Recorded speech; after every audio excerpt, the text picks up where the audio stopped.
बा ए बा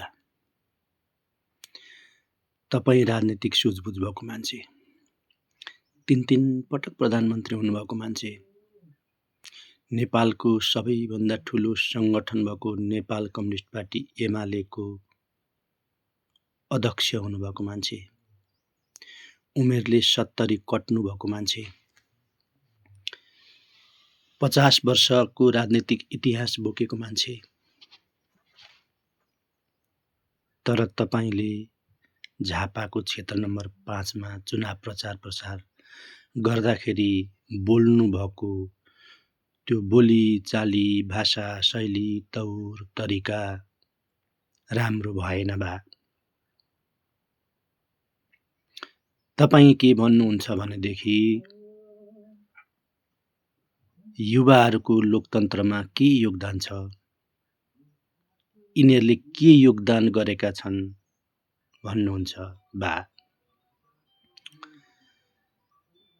50 वर्ष पछाडि जन्मिएको मान्छे पनि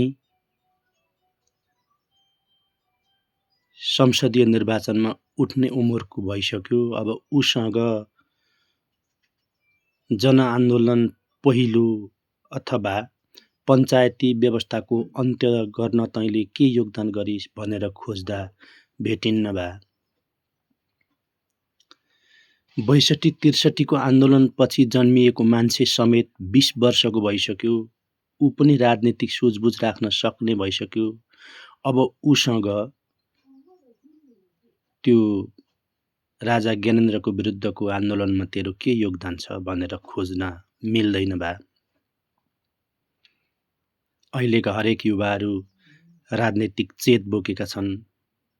डिजिटलको प्रविधिको जमाना छ।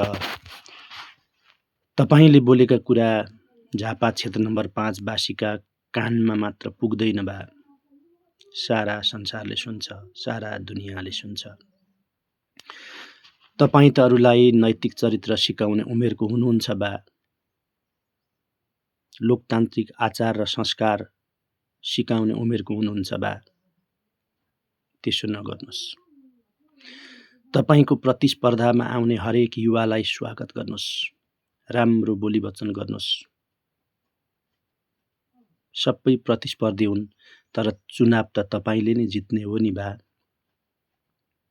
किनभने त्यहाँ तपाईको बलियो संगठन छ। त्यहाँ तपाईका पकेटका भोटर छन्। त्यहाँ तपाईले सुकुम्बासी समस्याको समाधान गरिदिनु भएको छ। रतुवा खोलामा बाँध बाँधिदिनु भएको छ। त्यहाँ तपाईले विकासको नयाँ खाका त्यो टावर बनाइदिनु भएको छ। दमकवासीहरू गर्वले गदगद छन् बा। तपाईले चुनाव जित्नको लागि त्यहाँ चुनाव लड्न आउने, तपाईसँग प्रतिस्पर्धा गर्न आउने युवालाई लुसिफर भन्नु पर्दैन बा। त्यो नभने पनि तपाई चुनाव जित्न सक्नुहुन्छ। मज्जाले सक्नुहुन्छ। अनि अर्को कुरो नि बा,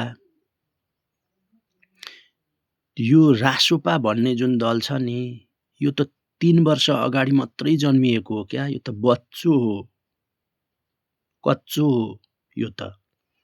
तर तपाई त 50 वर्षको इतिहास बोकेको दलको नेता हुनुहुन्छ। अनि सानो कुरो राख्नु पर्यो बा हजुरसँग। अहिले रासोपाको पछाडि लाग्ने जुन युवा पंक्ति छ अथवा जो मान्छे छन्, ती मान्छे बेलायतबाट पनि आएका होइनन्, अमेरिकाका पनि आएका होइनन्, भारतीय पनि होइनन्, ती त नेपाली नै हुन् बा।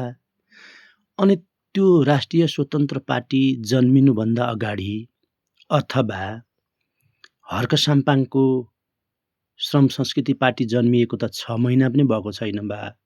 तिनका पछि लाग्ने जनता त हिजो एमालेमै थिएनन् र बा, कांग्रेसमै थिएनन् र बा, राप्रपामै थिएनन् र बा।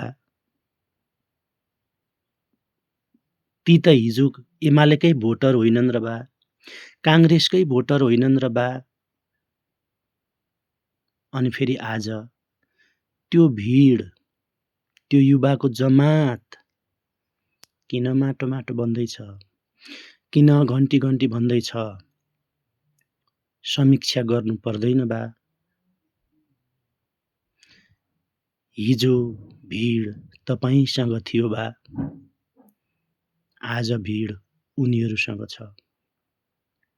भलै हजुरको भाषामा भिड उत्तेजनाको हो भन्नुहोला, छोडिदिनुहोस्, त्यो उत्तेजनाकै भिड होस्, तर तपाईँ चुनाव जित्नुहुन्छ बा।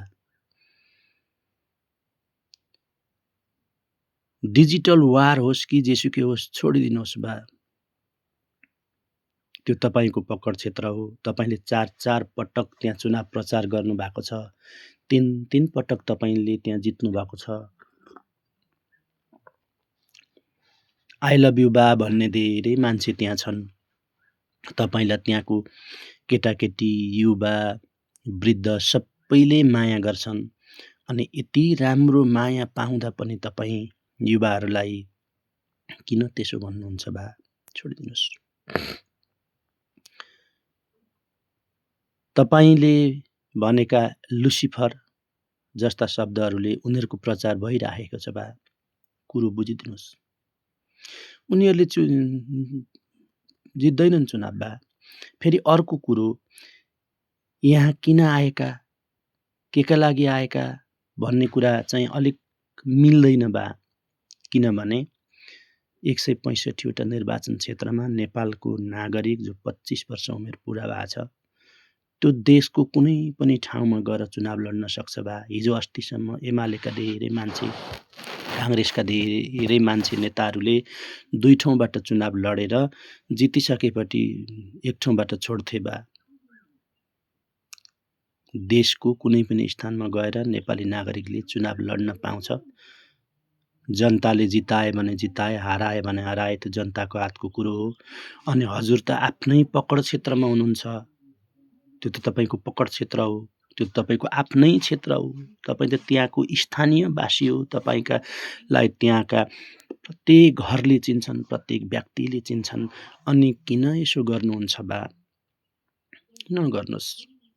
कसैलाई केही नभन्नुहोस्। आफ्नो प्रचार प्रसार गर्नुहोस्। आफ्ना युवा पंक्तिलाई सम्झाउनुहोस्। हुलदुङ्गा नगरौँ, लफडा नगरौँ, झगडा नगरौँ, लोकतान्त्रिक संस्कार र आचरणको पालन गरौँ भनेर आह्वान गर्नुहोस्। है, यो हजुरलाई मेरो सुझाव, किनकि म पनि त भोटर हो। मैले पनि धेरै लामो इतिहास हजुरसँगै जोडिएको छु।